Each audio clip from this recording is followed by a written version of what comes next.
আসসালামু আলাইকুম টুইনিটাস ইউটিউব চ্যানেলে আপনার সবাইকে স্বাগতম। আশা করি সবাই ভালো আছেন। আলহামদুলিল্লাহ আপনাদের দোয়ায় আমি অনেক ভালো আছি। তো আজকে আমার ব্রয়লার মুরগির বয়স ৩২ দিন। তো আলহামদুলিল্লাহ মুরগি অনেকটাই সুস্থ এবং দীর্ঘ 5 বছরের ভিতরে আমি এমন মুরগা পালতে পারিনি। আলহামদুলিল্লাহ এবার অনেকটাই মুরগি ভালো হয়েছে। আলহামদুলিল্লাহ এবার সিডে 1200 মুরগি নেওয়া হয়েছে। 1200 মুরগির থেকে মাত্র 2টা মুরগি মারা গেছে। তো আলহামদুলিল্লাহ এমন ভালো সিট আমি কখনো তুলতে পারিনি। কিন্তু একটাই বিষয় খারাপ, সেটা হচ্ছে বাজার ভালো না। বাজার ভালো থাকলে তাই আমি 1 থেকে 2 লাখ টাকা লাভ করতে পারতাম। তো আলহামদুলিল্লাহ যা পাই আলহামদুলিল্লাহ রিজিকে যা আছে তাই হবে।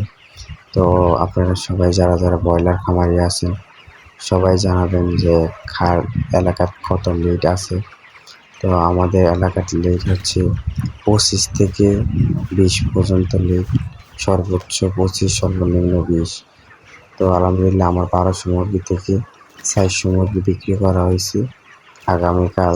তো আজকে এখানে 800 মুরগি, 2টা কম আছে।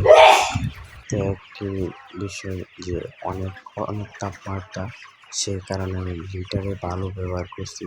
আমি কিন্তু অনেক ভিডিওতে বলছি যে লিটারে ভালো ব্যবহার করলে কী উপকারিতা। যারা আমার ভিডিও দেখেন তারা দেখবেন লিটারে ভালো ব্যবহার করে যে মুরগি কী ধরনের মুরগি হয়। মুরগি গ্যাসের থেকে বাঁচে। ডেলি ভালো আপনারা ব্যবহার করবেন, ডেলি ভালো ব্যবহার করবেন, তাহলে মুরগি অনেকটা সুস্থ হবে, ওজনও বৃদ্ধি পাবে। আপনারা সবাই নিয়মকানুন মেনে ওষুধ খাবেন। আসসালামু আলাইকুম।